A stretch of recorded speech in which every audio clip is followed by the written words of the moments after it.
Dustin Poirier defeated Conor McGregor by knockout in the second round of UFC 257, and even though the internet is circulating memes of Conor sleeping in the Octagon after taking some damaging punches from Poirier, the conversation in martial arts circles has been about how Dustin used a technique from the godfather of mixed martial arts himself, Bruce Lee. Dragon whips his tail.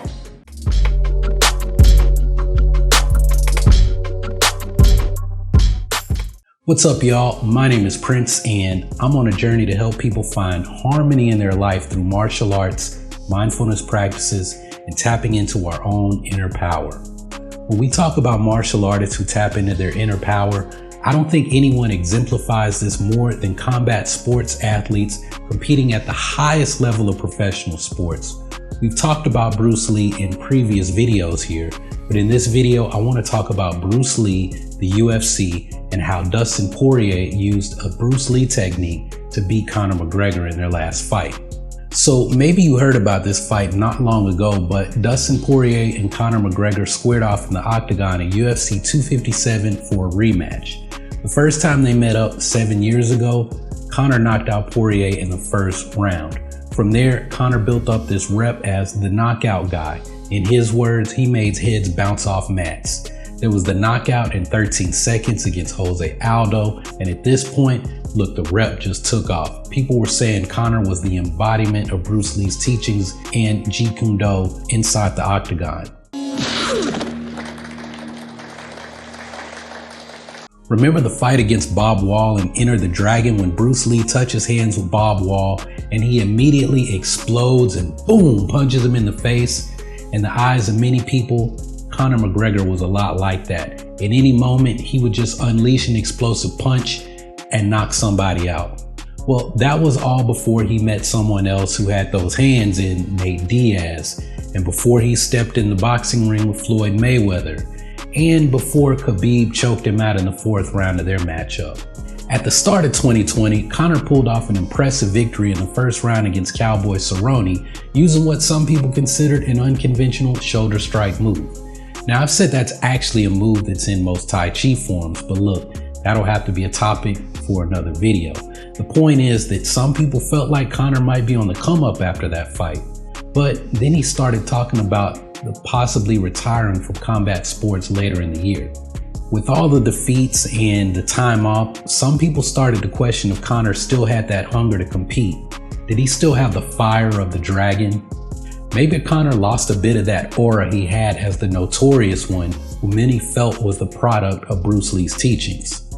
And look, I don't really have a response for that, but what we saw in Conor's last outing was that maybe Poirier took a page out of the Tao of Jeet Kune Do and used it against Conor. To reach me, you must move to me. Your attack offers me an opportunity to intercept you. In this case, I'm using my longest weapon, my sidekick, against the nearest target, your kneecap.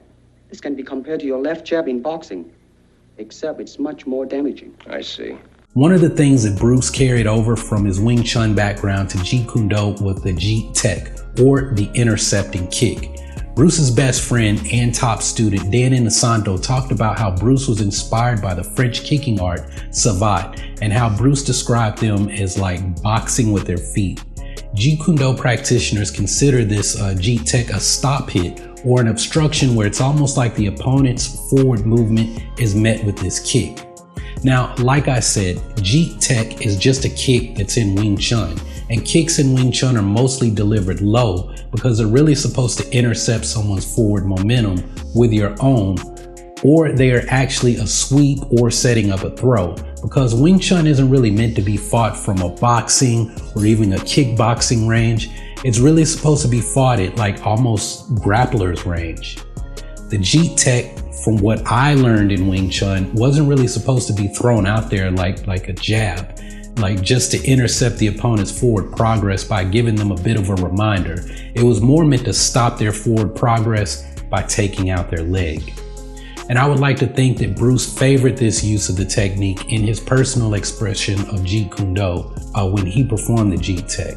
Now, we're talking about this low kick in Bruce Lee, so how does this relate back to Conor's fight? Well, I think that Poirier used this kick exactly as it was intended by Bruce Lee. It's not just a tool to intercept your opponent's forward movement, but to also take out their leg completely by causing trauma to the tissue. Let's go back to the first match between McGregor and Poirier, where Conor managed to knock out Dustin in the first round. Conor's hands were obviously a problem for Poirier, and even in this fight, despite what all the silly memes circulating the internet might suggest, look, Conor almost knocked out Poirier in the first round of their most recent match. Conor hit him, and later Dustin admitted to being visibly stunned in the ring. So the low kicks Poirier delivered to Conor were as much offense as they were defense. He was using them defensively to keep Conor from getting too close and outboxing him, but he was using them offensively to give Conor a bad case of dead leg. Conor's case of dead leg is a condition called compartment syndrome, which occurs when pressure within the muscle builds to dangerous levels. The pressure can decrease blood flow, which prevents blood from reaching nerve and muscle cells. The pressure from the swelling can impede nerve conduction and cause pain, or the condition that we call dead leg. And shout out to Dr. Mike Simpson for sharing this information over on his Instagram profile.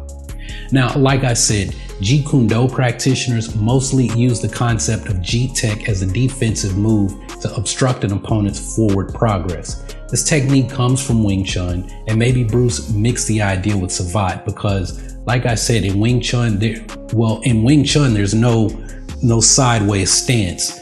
Like I've seen some Jeet Kune Do teachers demonstrate this move from a sideways stance. I mean, that's unless you practice Panam Wing Chun, which actually does have a sideways stance. But I mean, honestly, I'd be shocked if anyone is watching my videos who even knows anything about Panam Wing Chun. But even still, I would like to think that even in Panam Wing Chun, the Jeet Tech is an offensive move designed to take out the leg, like what Poirier was able to do to Conor McGregor in the second round of their match at UFC 257. So the big conclusion, Dustin Poirier used a concept from Jeet Kune Do as taught by Bruce Lee, the man many people consider to be the godfather of mixed martial arts, and he used it to defeat the notorious Conor McGregor, the man some MMA commentators on YouTube dubbed as the embodiment of Jeet Kune Do principles. I guess you could call this a contest of the person who could be more Bruce Lee is gonna be the winner. Unfortunately for Conor, he has all those silly memes of him sleeping on the canvas, which is totally not what happened at all. After Poirier peppered his outside calf with those low kicks, McGregor's footwork was non-existent because of his dead leg. It allowed Poirier to deliver punches and bunches to Conor, and when he tried to step off the line of attack, all of his weight went onto that back leg, which could not support him due to the trauma. Conor took a fall, and Herb called the match because Conor had gone several seconds unable to mount a defense to the onslaught of punches from Dustin Poirier, and that's how he won. But you know the interesting thing about this fight? Conor used that same method of attack in his fight against Nate Diaz. He kept Nate Diaz away from him to prevent Diaz from outboxing him or taking him to the ground to submit him like he did in their first fight. But anyway, what did you guys think about this fight, and how do you feel about the future of the lightweight division?